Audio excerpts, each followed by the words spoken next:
This Civic Media podcast is sponsored by UW Organ and Tissue Donation. Organ donations are desperately needed, and now is the right time to become an organ donor. Talk to your family. Get the dot. Save lives. Go to heroicdeed.com.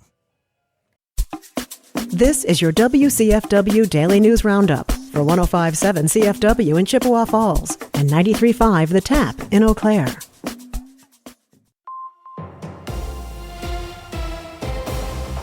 For WCFW News, I'm James Kelly. The Eau Claire City Council voted to approve a 4.1% increase in water rates on Tuesday. The resolution was approved unanimously and will take effect in February. City officials say the average resident will see a rate increase of about $3 per quarter. They say the increase is necessary to keep up with inflation and the increased cost of treating the water, as well as preparing for unexpected costs like pipe maintenance. City officials also noted that Eau Claire is still on the lower end of the spectrum when it comes to water rates in Wisconsin. The Wisconsin State Patrol has announced an officer was hit by a vehicle driven by a suspect attempting to flee in Arcadia. Officials say they responded to reports of 47-year-old Michael Peterson allegedly yelling at people in the area of Blasco Avenue and Sabata Street. When he refused to comply with officers, authorities say he attempted to flee and struck the state trooper with his vehicle before leading authorities on a 15-mile chase, reaching speeds of over 100 miles per hour. The trooper was treated for minor injuries. Barron County officials have announced there will be no criminal charges filed against the drivers of two cars that hit a man while he was moving a deer carcass off the road. The 75-year-old man who was killed had hit a deer on Highway 8 in Barron County in November. While moving the deer off the road, he was hit by an oncoming SUV and a truck with a plow. When authorities responded, he was pronounced deceased at the scene. District Attorney Brian Wright said neither driver was impaired or violated any other traffic laws. Governor Tony Evers and Attorney General Josh Kaul have announced Wisconsin has joined a coalition of states filing a lawsuit to block a freeze on federal funding from the Trump administration. According to a press release, the coalition's lawsuit argues that President Trump does not have the authority to unilaterally override laws governing federal spending and called the policy unconstitutional. The pause was temporarily blocked by a federal judge on Tuesday night, and a hearing to consider the issue further has been scheduled for Monday. The Wisconsin Department of Workforce Development is accepting applications for Wisconsin Fast Forward grants. According to a press release, the grant program is meant to increase the number of skilled workers in the state. Public agencies, private organizations, and tribal governments can apply for the program and could be eligible to receive some funding to train more skilled workers themselves. Grant awards range from $5,000 to $400,000. Applications must be submitted by 3 p.m. on March 11th. Prior to the policy being blocked by a federal judge, the Trump administration's pause on federal assistance left Wisconsin officials unable to access Medicaid. In their announcement of the policy, the Trump administration said the freeze would not affect Social Security and Medicare programs, but states across the country lost access to the online portals for those programs on Tuesday. White House officials said they were aware of the portal outage, but no payments had been affected and they expected the portals to be online soon. A Baldwin woman has been charged with attempted homicide after being arrested in connection to a Sunday stabbing. According to court documents, 22-year-old Vivian Garley was charged with attempted homicide, reckless injury, aggravated battery, violating a no-contact order, and disorderly conduct, all of which carry a domestic abuse modifier. Law enforcement authorities responded to the incident on Cedar Street at around 7:30 on Sunday night. The victim was taken for medical treatment and is reported to be in stable condition. A Rice Lake woman has been charged after being accused of assaulting a police officer while being arrested for stealing a frozen turkey. According to Barron County Circuit Court documents, 32-year-old Melanie Munt was charged with battery to a law enforcement officer, resisting arrest, theft, and bail jumping. The alleged incident occurred on January 24th when the Rice Lake Police Department responded to a report of Munt stealing the turkey from a freezer at an apartment complex. She's facing up to 6 years in prison if convicted. Republican state lawmakers have introduced legislation to eliminate taxes on tips for service workers in Wisconsin. The legislation mirrors a campaign promise from President Donald Trump to eliminate taxes on tips at a federal level. The legislation was introduced by State Representative Ron Tussler and State Senator Andre Jacques on Monday. The bill would apply to taxable years beginning after December 31st, 2024. Former Vice President Kamala Harris proposed a similar measure during her presidential campaign.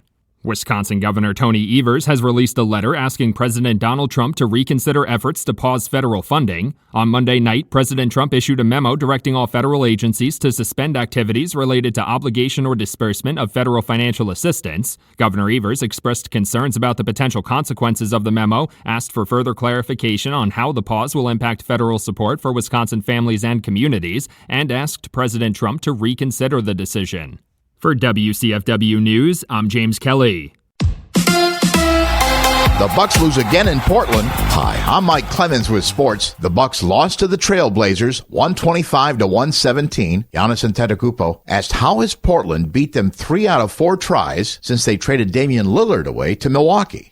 Good team, play fast, have a lot of people that can make shots over the dribble. When you give a team confidence, they beat you. The Bucks road trip continues when they face the Spurs in San Antonio tomorrow night. College basketball, number 9th ranked Marquette with a win in Indianapolis, beating Butler 78-69. Cam Jones got into foul trouble, so Stevie Mitchell stepped up, scoring a career-high 22 points. Number 18th ranked Wisconsin in Maryland tonight. Head coach Greg Gard on why he thinks the Badgers have improved on offense. An unselfish group that doesn't care who gets the credit, and it's a really talented team that have a lot of weapons that can shoot it. And it's pretty much everybody we put on the floor is a legit threat from 3. That's Wisconsin head coach Greg Gard. With sports, I'm Mike Clemens.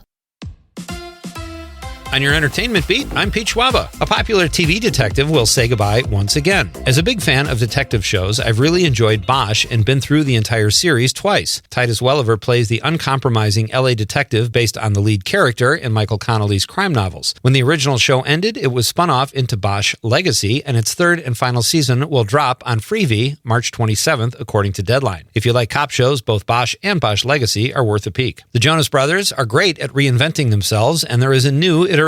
The musically talented bros, Nick, Jonas, and Kevin, will play themselves trying to get home from London to New York in time for Christmas with family. Really thinking outside the box there. According to Deadline, Disney is hoping to have the film ready for a 2025 release. You guys think they'll make it home in time? Expect a nail-biter, ladies and gentlemen. A forgotten actor joins the cast of a forgotten TV show. I always wondered why Jason Patric never achieved bigger status as an actor. He always does solid work, and now will be doing it on a TV show that has been demoted from network TV to Peacock, but is part of a huge franchise known as Law & Order. Patrick, who is Jackie Gleason's grandson, will join Christopher Maloney in the cast of Law & Order Organized Crime for Season 5 as Detective Tom McKenna. There is no official date as to when Season 5 will drop. One of Pete's picks, A Complete Unknown. I'm not exactly going out on a limb here as it's Oscar nominated. The film follows Bob Dylan's transition from folk and the acoustic guitar to rock and playing a more electric sound. The narrative uses Dylan's music as a through line, starting with his arrival in New York at the age of 19. 3 of the film's cast members, Timothée Chalamet, Edward Norton, and Monica Barbaro, are all nominated for Oscars. Definitely worth a look. Lady Gaga is not used to getting bad reviews when it comes to her music or acting. That ended big time when Joker Folie à Deux was panned by critics and audiences alike. Gaga put things in perspective in a recent chat with Elle magazine, saying people just sometimes don't like some things. She sounded unfazed though, continuing